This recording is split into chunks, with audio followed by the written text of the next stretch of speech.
Good evening and welcome to the Daily Grind here on Latte for Monday, the 14th of July. Wimbledon has come and gone. England have won another test match, and it's been a glorious 24 hours for Arsenal. And it could be an unbelievable week for Arsenal at the rate we're going. And I'm delighted to be joined by a good friend of the channel, Sammy Mockball of the BBC. Sammy, welcome back to the firm, man. How are you? I'm good. It's been a busy few days, Faisal, as you well know. So it's I'm looking forward to trying to dissect what we know or what we think we know over the course of the show, mate. I really appreciate you making the time. I know it's a busy time for journalists and everyone in the football world. I know you're also looking forward to your family holiday in a few days' time. What are we going to do without you on socials? I'm sure you'll find a way to tweet. Sammy, first up, just before I forget, a very kind donation from a good friend of the channel, Asad. This is the tone of tonight's show. Could you ask Sammy on his gut feeling about Eze to Arsenal? We'll come on to that later, so just save it for later. Who can we get out of the door next week in terms of sales? Nelson, Hines, Zinchenko, Lokonga, Trossard, or Vieira, or all of the above? Tonight's show is going to focus on some of the good work that Andrea Berta has been doing. We're going to talk about potential outgoings because we've got to make space for these players that are joining us. And then towards the back end, I might ask you one or two sort of fantasy questions, but we'll get on to that shortly. If you're tuning in for the first time, please do drop a like to the video, subscribe to the channel. If we can get to 24,000 subs tonight, that would be amazing. I think we're just 60 shy. First place to start. Your last tweet on Twitter, X, sorry, showing my age, is about our new gunman, Victor Gyokeres. Tell us, what do you make of the move? What do you make of the story? And what sort of impact do you think he's going to have at Arsenal? Yeah, it's a story that I think the development we know has been coming really for 10 days. Andrea Berta and a delegation from Arsenal flew out to Lisbon around sort of 10 days ago, the back end of the previous week, and came back. And my information was when they returned, they were pretty confident that a deal was achievable, and it may take a few days. That proved to be the case. It took around 4 to 5 days for that for them to reach an agreement. But I was actually hearing on Friday night, towards the end of Friday night, that there was going to be, or there was a lot of positivity behind the scenes at Arsenal that the deal was pretty close, and that news kind of emerged late on Sunday or sort of Sunday evening, that an agreement in principle had been reached, and really, unless there is an absolute capitulation that will be unforeseen, this deal will happen, and Arsenal have their new striker. It's exciting, Sammy, because the last time you were on, we were talking about this sort of long, drawn-out pursuit of either Gyokeres or Benjamin Sesko, or maybe one or two others. Just as Hand of Arsenal joins the chat, says, thank you, Sammy Mockbell, for the excellent reporting over the years, with a heart emoji just shouting out elite. We obviously got our guy in the end, and there was a little bit of toing and froing, wasn't there? Arsenal not coughing up the final 5 mil, then Victor Gyokeres obviously went on strike to try and force the move through. There was a little nervousness around the Arsenal fan base about, are we going to get this deal done? But it feels like it's going to happen. Obviously, it's now been announced. You and your esteemed colleagues are all talking about it. Hand of Arsenal has confirmed that it's as good as done. What sort of impact do you think Victor is going to have at Arsenal? The proof will be in the pudding. I think it's an exciting signing. I'd have to say that, and I do buy into a lot of the excitement to a point. But what I would also say about it is, I think prior to Andrea Berta's arrival, they looked at Victor Gyokeres in pretty extensively. They were really impressed by the numbers. And of course, a club the size of Arsenal would always look at those numbers and watch the player to the nth degree, really.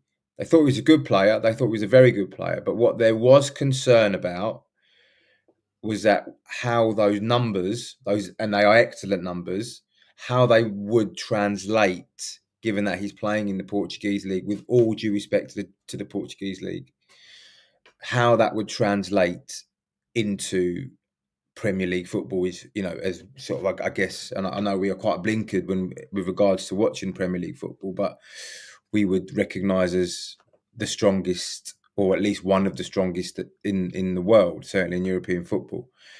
So there is, I guess, an element of the unknown with it, but you were going to get there's always going to be an element of the unknown with Benjamin Sesko, for example. There was always going to be an element of that, because the strikers that we knew would make an impact, i.e., an Alexander Isak, for example, were just unobtainable. It wasn't going to happen. So I think it's an exciting signing, but I expect him to. I expect him to score, a lot of goals, but it will be interesting to see how quickly he acclimatizes to Premier League football. And I know you guys will be hoping that he does that pretty quickly, and I'm sure he will. But I'm knowing some of the machinations behind the scenes and the recruitment thoughts behind it. Yeah, I think there has been a degree of internal doubt as to whether he's going to need time to acclimatise to the English top flight. Yeah, and I think there's always an element of risk with any signing that we make, and a lot of our viewers will appreciate that. Flipdoc's just saying that there's always going to be a risk with a transfer from a different league. Glad Arsenal thought it was worth rolling the dice with him. Yembele's in the chat says, wants to be the best. Let's see if he pushes himself to get there. And Mike say, look, I'm super hyped about Victor Gyokeres. Arsenal finally getting a striker who smashes the ball into the net. Just because you mentioned Alex Isak, Newcastle today, of course, closing in on Hugo Ekitike. Well, you feel free to answer the Isak question, but is there any risk of Newcastle potentially losing Isak this summer? Is it genuinely Ekitike and Isak for the Geordies next season? If you listen to all the noises that are coming out of St James's Park, they want Ekitike and Isak, and they want to sort of either play them together or share the load. But if you do look at that situation, and you're only human if you're wondering, is this getting Ekitike in, paving the way for Isak to go? Because if Frankfurt get the number that they're looking for, which is around 80 million euros, maybe even more, that's an expensive sub. Because you'd imagine Alexander Isak, if they're only playing one up front, he's going to start the vast majority of those games. So that is an interesting dynamic. But all of the information, all of the sort of the soundings that are coming out of the tune are indicating that Isak just isn't for sale at any price. But it certainly does put the cat amongst the pigeons, and there is a narrative there to certainly unfold. And I would look at, for example, say Liverpool, who we know have an interest in Alexander Isak, much like Arsenal did. But Arsenal, barring a catastrophe, have got their striker now. So yeah, it does beg the question whether Liverpool, if they can get some players out, mind you, that's the important thing with Liverpool, whether they might look at the Ekitike signing or potential signing and see that as an encouragement for them to maybe make a bid for Alexander Isak. You're breaking some hearts, Sammy. But I guess the other player to look out for is Anthony Gordon. So we'll see what happens at Newcastle. I'm sure the news and the speculation will follow Arsenal Football Club for the next few months and every window coming. Let's get back to Arsenal and let's talk about Andrea Berta. He is in business. I mean, look, on the left-hand side there, Sam Dean, your esteemed colleague, says, look, if all goes plan over the next few days, Arsenal will have made 6 first-team signings before the start of our pre-season tour in Asia. That's never happened before in the 23 years since the current transfer window system was introduced. And to remind everybody watching, not as if we do, it's Kepa, it's Zubimendi, it's Norgard, Noni Madueke's medical is in for this week. Victor Gyokeres, obviously, as the news broke over the last 24 hours. And today, while we've all been at work, in school, in uni, or whatever it is, Christian Mosquera. I mean, this is unprecedented for Arsenal, as your mate Sam says. And Mikel, pictured there on the right, has always talked about, look, I want my striker in before the summer tour. I want all my players back in training. They're obviously out in Spain doing their sort of pre-tour camp. I've not known anything like it before, Sammy. Are you surprised by how fast Arsenal are moving this window? Perhaps by the speed of it, but I'm not surprised that they, at the the money that they're spending and the quality of signing that they're making. And I remember in January, or it would have been actually at the start of February, where obviously you didn't sign anyone, and I managed to get some information that suggested that you were going to have an unprecedented summer window. And I remember writing it at the time, and my ex mentions went through the roof, to the point where it was like, oh, we've heard this a million times before. It never happens. Arsenal are never going to go in. This unprecedented summer is never going to happen. But here we are, 4 or 5 months down the line, and as you say, as Sam rightly points out, you're in a position now where you might have 6 new signings on the pre-season tour, and it's yeah. Listen, it's testament to the work that Andrea Berta did, or has done, sorry, and is doing, because I think, and are we going to get onto it later? I think that they've spent the money. They now need to try, if they can, balance the books, and there's probably room for one more attacker in there. They're looking for maybe a left-sided attacker that we know about, but I think that may be linked to outgoings. But yeah, listen, his first transfer window in charge has been in terms of getting the deals done and executing deals, has been impressive. There's no beating around the bush. He's been very good. Indeed. Listen, lots of nice chat. Sammy, you're getting a lot of love in the chat. And Miles, let's celebrate your achievement. It says, FK, I just got my first college offer to play football, soccer in brackets, in the States at a D2 college. I'm not sure what D2 college means, but I'm really happy for you, Miles. Wishing you a tremendous and very prosperous career in football. That's what it's called. You quite rightly say, Sammy, there is still more work to do. And so today's feature is just about, potential outgoings. Now, I know you're not going to have all the answers.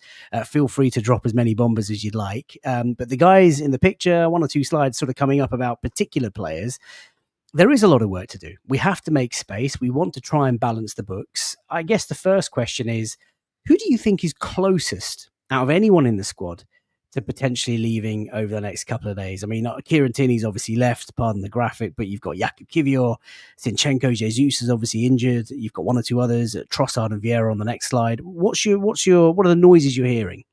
Yeah, I think there's if we deal with maybe Reiss Nelson first. Sure.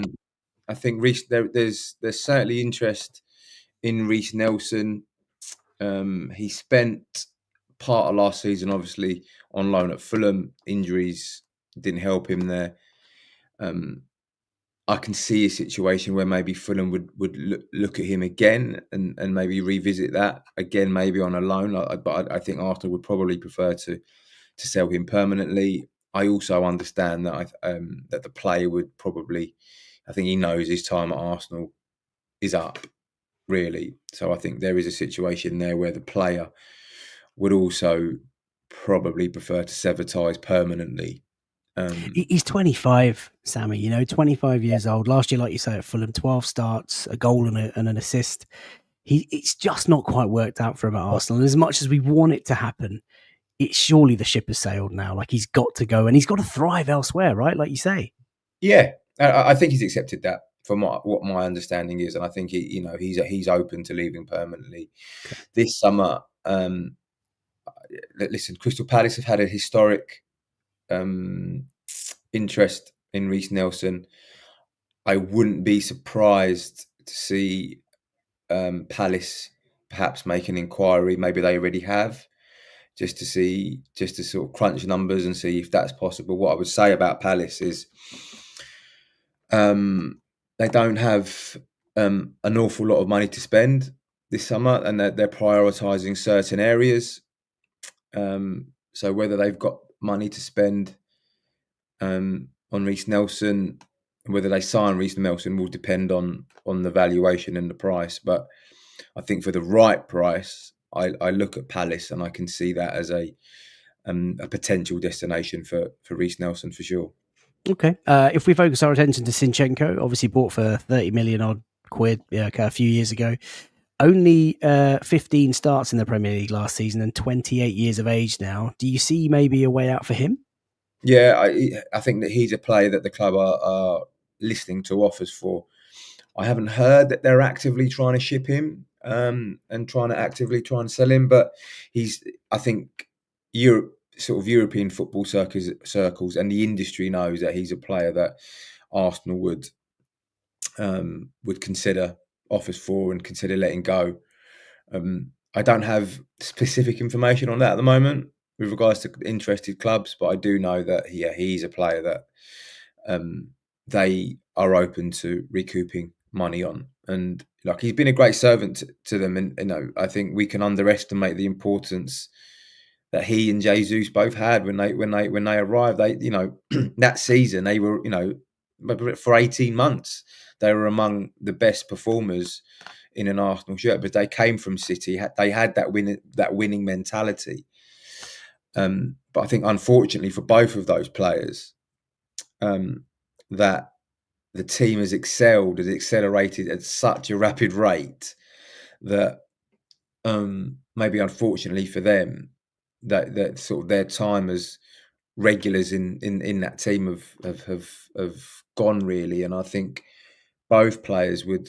I don't think they can listen. I don't think Gabriel Jesus's future can be resolved anytime soon because of the injury, because of the serious knee injury that he sustained in January. I think there is some disappointment at Arsenal with that, because I do believe that he was a player that they believed that they could sell and make good money on. Unfortunately, that's not going to that isn't going to happen. That probably isn't going to be able to happen in January either, because he would just be coming back from that long-term injury. So I think maybe perhaps the soonest or the nearest opportunity that Arsenal will have to part with or to listen to offers for Gabriel Jesus will be this time next summer. Yeah, I When think you're right. And you know, sorry to interrupt there, Sammy. I know exactly what you mean by the impact they had when they first arrived. It took us up a certain level, and it just feels like the club's sort of outgrown both. And if we can get offers for both of them, either of them, I mean, Jesus, obviously we bought him for 45 million quid, 17 starts last year before getting injured in the January window, ironically. If we stay with defence, before we come on to Trossard and to Fabio Vieira, two particularly interesting candidates for potential sales, Jakub Kiwior, really good servant to the club. 17 odd appearances, I think, 17 starts last season in Gabriel Magalhaes's absence. We bought him from Serie A, £17.6 million. Is he potentially a candidate? Maybe even someone like Palace. I think Hand of Arsenal asked, if Mark Guehi is going to go, could he be a potential suitor for them, or any sort of interest you're hearing for the poll? Yeah, listen, if Mark Guehi was to go, I think there's a very good chance of Mark Guehi leaving, based on information. Palace have looked at Jakub Kiwior before, but what we need to sort of understand about that dynamic is Dougie Freedman has left Palace now, and he's no longer the sporting director. He's obviously taken a job in Saudi. So whether that interest is as strong now Dougie Freedman is gone, I'm not so sure, but he was certainly on the list of players that they have been interested in or have been interested in before. So I'd imagine, having done that due diligence, if they were looking at replacements for Mark Guehi, and they can't get the one player that they want, the one player that they want to sign is Ousmane Diomande from Sporting. Really? Yeah, but my understanding of that situation is that, as I said earlier, finances aren't necessarily flowing at Palace at the moment, so that's an expensive deal to do. So whether they can get that deal over the line remains to be seen. But if they can't get it over if they can't get that deal done for Diomande, then maybe Kiwior, or you look at Kiwior as a potential backup, and he's now got he's got vast Premier League experience now, and he would be, they could do a lot worse than if Mark Guehi is to go. go far worse than Jakub Kiwior, because he was excellent at the end of last season, I think. He was. Yeah, and I think, maybe, the season didn't end the way that you wanted it to, but I don't think that was of any reflection on his performances, because he was excellent, he was very good. So yeah, watch his space with him. Yeah, I mean, let's hope Ricky Calafiori obviously has a fit season for Arsenal with Christian Mosquera coming in as well. It may mean that one of our centre backs sort of moves on. Let's move on to two individual cases that I'd like to ask you about. Leo Trossard linked with Bayern Munich, but of course I think that's been mooted today. Your thoughts on the Belgian-wide player, 30 years of age. We brought him a couple of Januaries ago, £20 million plus sort of add-ons, which could fetch up to as much as 27. Really useful last year, Sammy. 8 goals, 7 assists in 38 appearances in the league. Some describe him as a really important and clutch player for Arsenal, has rescued us in so many games. We're very sort of grateful for that, but he's quite a valuable asset. Yeah, you would imagine that he'd have some sort of sell-on, value for a club that might be interested. Any truth in Leo maybe moving on?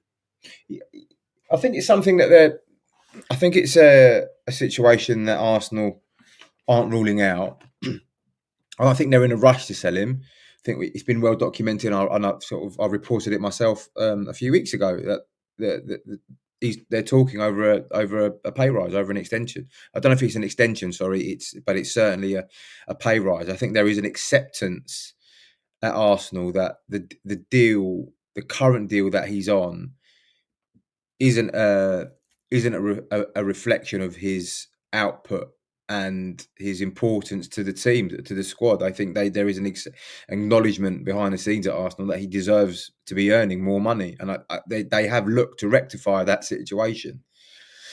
But equally, my understanding at Arsenal is that over the next 12 months, that there needs to be at least one significant outgoing to, as we say, to sort of to recalibrate, shall we say, after what's been a big summer of spending.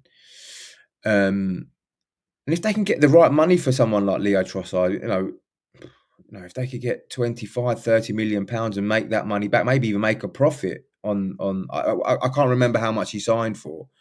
It's 20 million plus 7 based on add-ons, which obviously we've not won a trophy, so maybe he might qualify. He could be one of those players that you actually make a profit on, and if you can do that, I think that's pretty good business.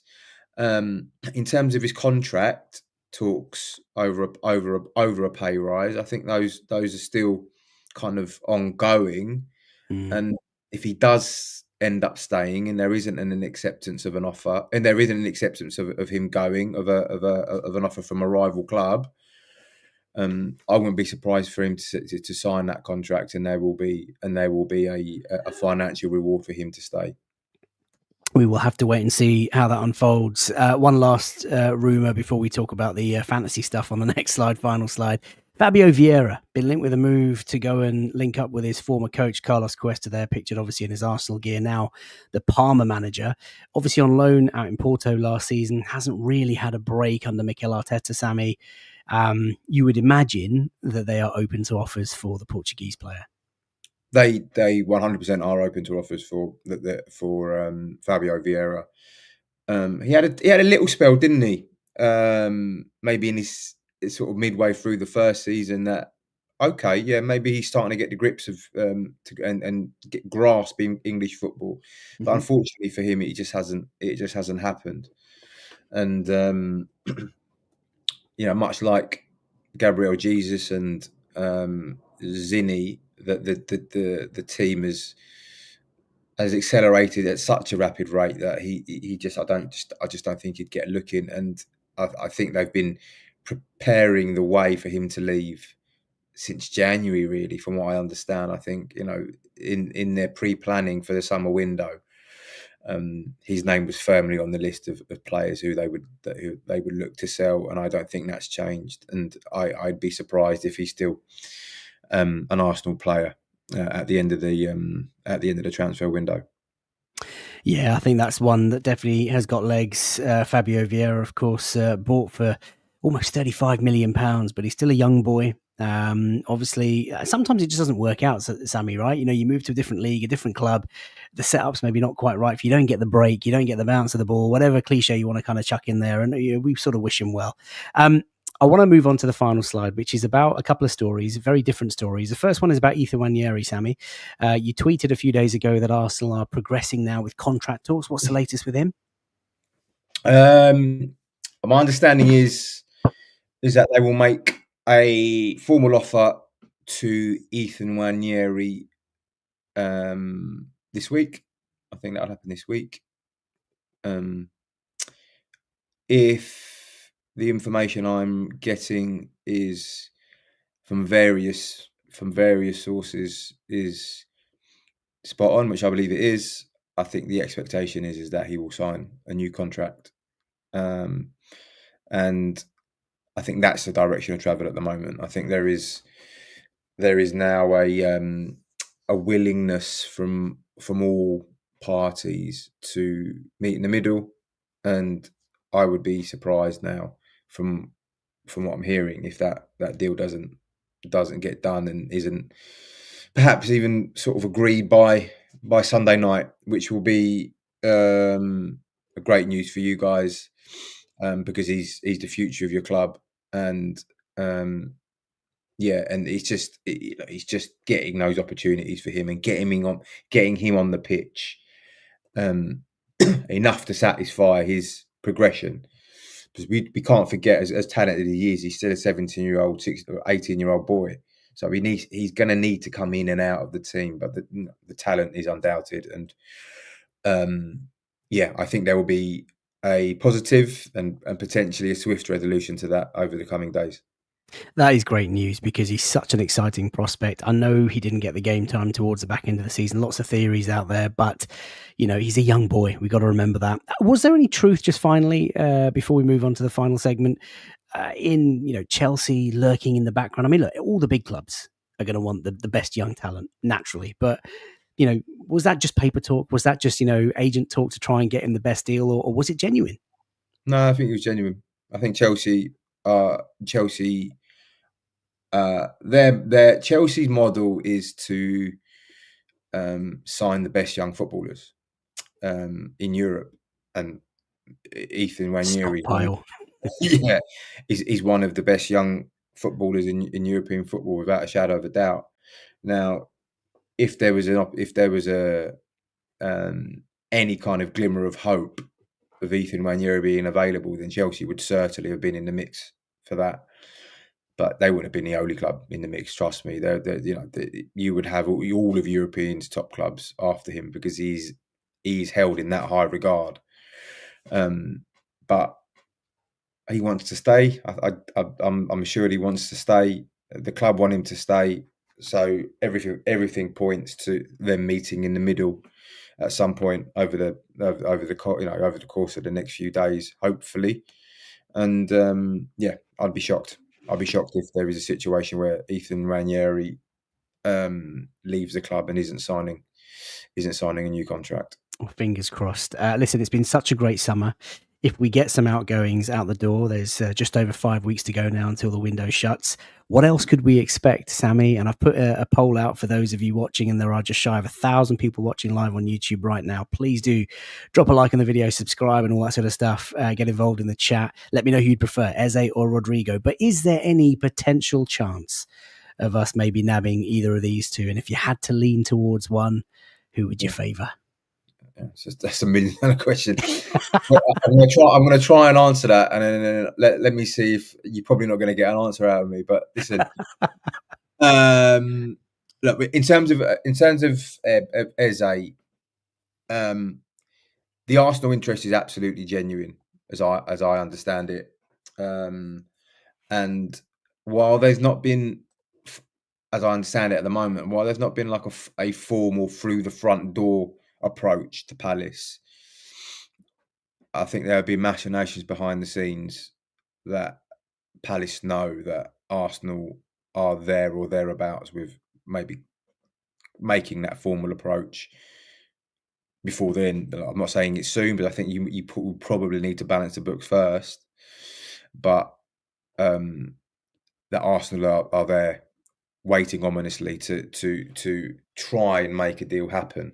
So the release clause is 60, an initial 60 plus an extra 8 based on how he performs, and that they're all performance related bonuses. So 60 initially. And can that be split, Sammy? Some release clauses you got to just turn up with the bag. Other release clauses you can split over sort of multiple payments. Have you had anything on that? I don't know. I remember when I was in my I remember at the Mail, I sort of broke that story about the release clause, and I remember it was a question I asked, and it wasn't an answer. I didn't get an answer, which Gotcha. yeah. So I don't know. I don't know the answer to that. But what I am led to believe at the moment is that any suggestion that Palace would accept an offer lower than the release clause, false. I think at the moment, and I stress at the moment, that Palace and the powers that be at Palace will demand the full whack, the full 60 million, if they are to let him go. But there's a part of me that wonders, because he's only got 2 years left on his contract. There's a part of me that wonders towards the end of the window whether that stance kind of relaxes ever so slightly. I'm not saying he'd be available for 40 million quid, because that's just not going to happen, right? But I wonder if there is an opportunity just to maybe shave a little bit off the asking price towards the end of the window. But there are other clubs, as I understand it, that are interested in Eberechi Eze. He's as I understand, he's absolutely also open to staying at Palace. So I think that's a saga that will run. But I can see Arsenal making a formal approach for him. In terms of Rodrigo, very interested in him, and I think they've spoken to the relevant parties connected to the player to see whether he'd be up for it. Yeah, I think they've got positive feedback from what, as I understand it, that he would certainly give it serious consideration. But being absolutely sort of frank, what I am hearing is that the finances attached to that deal, not necessarily just the fee, but the fee will be hefty. I think you're looking in excess of 70 million, probably closer to 80, to get that deal done. I think the wages he would demand, not demand. He's one of he's an elite, one of the European football's elite players, right? So he will be commanding a big wage. So Arsenal can do it, but I think they need to be creative in how they can accomplish that deal, but also make sure that they've got money coming in to ensure that the books are balanced, because they've, as we've already spoken about, they've really had a significant spend. So if I was to plump between one of the two, I would probably say Ebbs would be the one who is more achievable. I like the sound of that, Sammy. Is it either or? I mean, any chance of both? Unless we do an absolute madness in sales. I can't see it unless look. No, I can't see it. I was going to say, if you were to sell two of your, say, if you were to do a Trossard and then another biggie this summer, then yeah, you're not ruling it out. But I just think I just think it would be, you would then almost, it sounds ridiculous to say, but you'd have probably too many options then, and it becomes a bit of a problem. You've already got the Nwaneri problem in terms of how you're going to get in game time, right? But how if you add two to that equation, it's even harder. It is. You're absolutely right. By the way, we forgot to mention Sambi Lokonga. He's out of contract next summer. Obviously, he went out on loan in La Liga, playing at Seville. 22 odd appearances for them last season. I would imagine the club is probably trying to shift him on. We don't even need to talk about that. Maybe another loan move and then a free transfer. Ironically, we bought him for £17 million, Sammy. Listen, that's been fantastic. You've got my juices flowing again. What a whirlwind 24, 48, 72 hours it's been for Arsenal Football Club. And it's not going to end there. Breaking news in the chat, people making up stories about Christian Mosquera has now officially confirmed that he's going to be a gunner. We've got medicals happening this week, right, Sammy? Noni Madueke, hopefully Victor Gyokeres. Had it today. Fantastic. It's all beginning to take shape, and just as you're about to go on your family holiday next week, listen, as soon as that Eze news drops, send that tweet and set the internet on fire. Sammy, listen, it's been a pleasure to talk to you as always. I really appreciate you making time at this busy time of year. I know you're a family man as well. Honestly, to the thousands of people that are tuned into tonight's show, they're all grateful for your time and your intel. If anybody wants to follow Sammy, he's available at SammyMockbell_BBC. Anything else you want to chuck into the mix? What can we chuck into the mix? I would say not to worry about. Not to worry about. I know Declan Rice isn't on tour, but just to assure everyone, I don't think that's an issue that everyone needs to worry about. He's absolutely fine. He's just working on a program back in London. Fantastic. Listen, Sammy, it's been a pleasure as always. Look after yourself. Enjoy your family holiday. We are going to leave it there, ladies and gents, boys and girls. If you do, or if you have enjoyed tonight's show, please do drop a like on the video. It's a massive help. Let's see if we can get through to 24,000 subs tonight and growing. There will be no show tomorrow night. I'm doing an overnight stay for work. Work is also a priority for me. So I'll be back on Wednesday night with James Benge, Thursday night with Phil Costa of Arsblog, and then we're back to the late night lounge on Friday. Take care of yourselves. Enjoy tomorrow. Whatever it is that you're choosing to do, enjoy the day. Enjoy the news that is going to unfold. Take care. Bye for now.